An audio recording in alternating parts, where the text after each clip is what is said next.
오늘 알아볼 창업 아이템은 부대찌개입니다. 부대찌개가 사실 괜찮은 아이템인데 왜 다른 업종에 비해 매장 수도 적고 인지도 높은 브랜드들이 없을까? 라는 의문에서 찾아보다가 리뷰해드리면 많은 분들께 도움이 되실 것 같다는 생각이 들었습니다.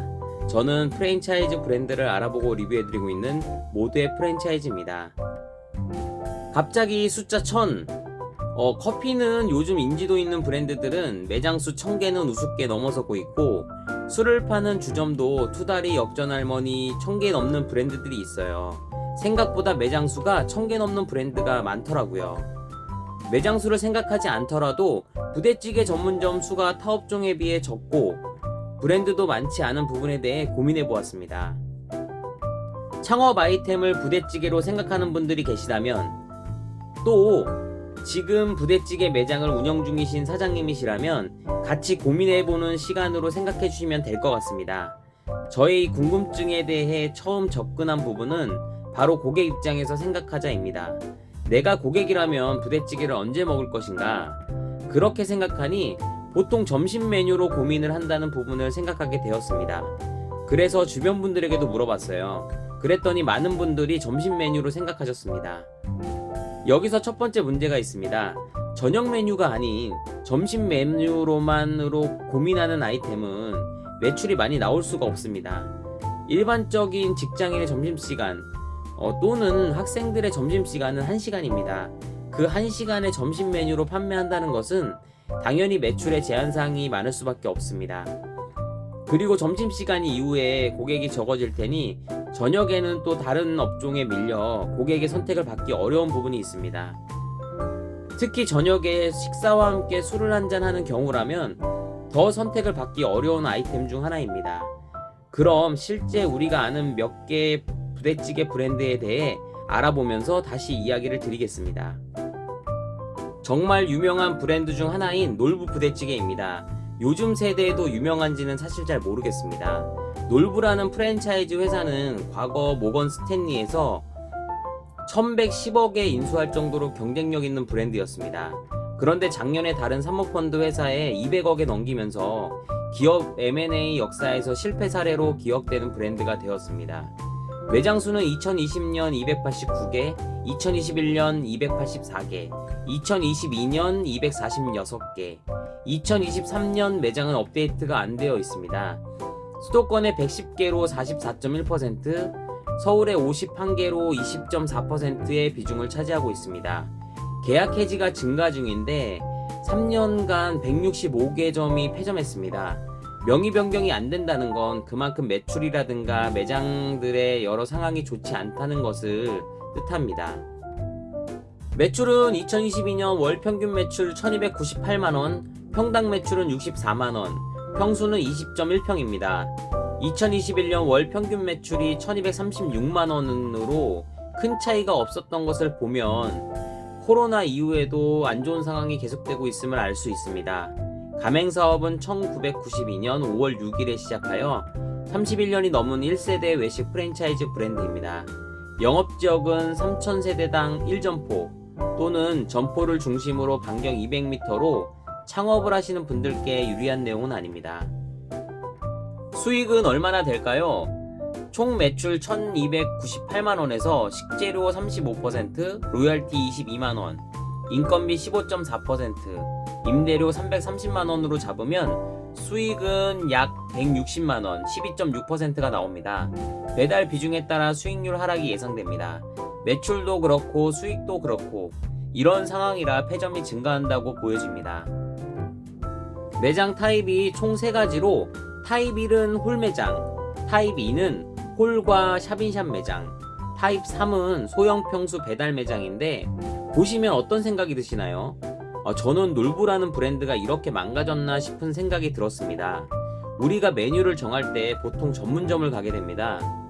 전문점은 뭐죠? 간판에 족발 전문점이라고 하면 땡땡 족발이라고 되어 있고 커피면 땡땡 커피라고 간판에 적혀 있는데 놀부는 부대찌개도 있고 김치찜도 있고 닭갈비도 있고 그럼 고객은 무슨 생각이 들까요? 고객이라면 뭘 먹으라는 거지? 그리고 전문점이라는 생각이 안 듭니다. 저는 이런 간판이 달린 매장에는 가지 않을 것 같습니다. 다음 업종 변경 사례인데 이것도 마찬가지입니다. 왜 이런 결정을 했을까요? 그만큼 브랜드가 어려워져서 브랜드 상황이 급하지 않았을까 생각이 들었습니다.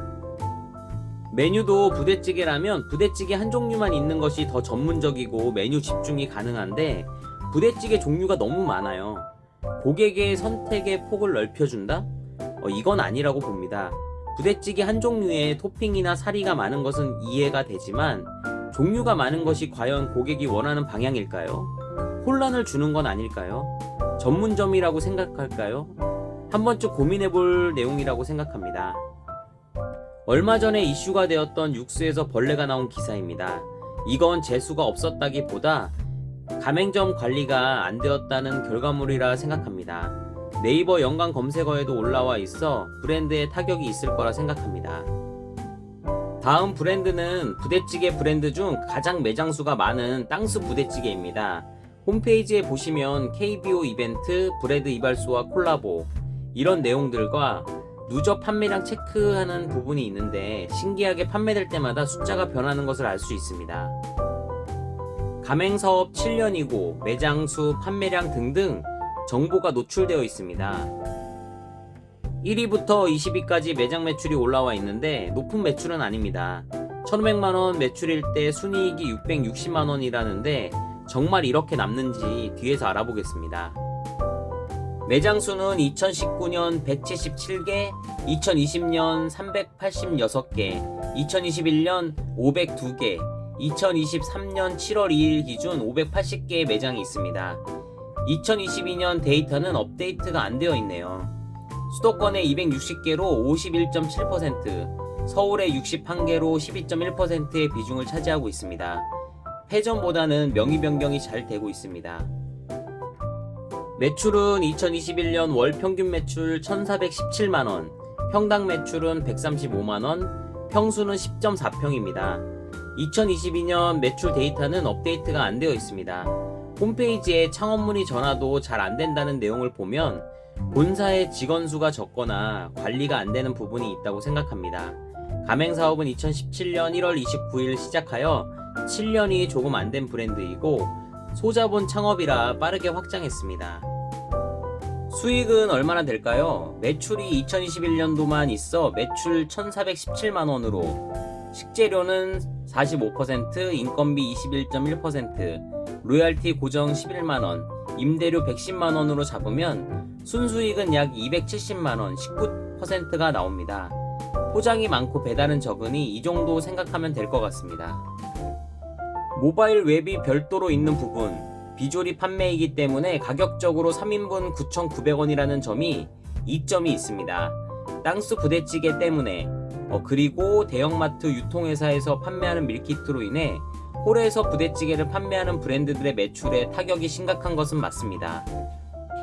집에서도 간편하게 먹을 수 있기 때문에 굳이 매장 가서 먹을 이유가 사라진 부분이 있습니다. 다음은 바까 부대찌개입니다. 매장 수는 2020년 125개, 2021년 108개, 2022년 92개의 매장, 2023년 11월 6일 기준 117개의 매장이 있습니다.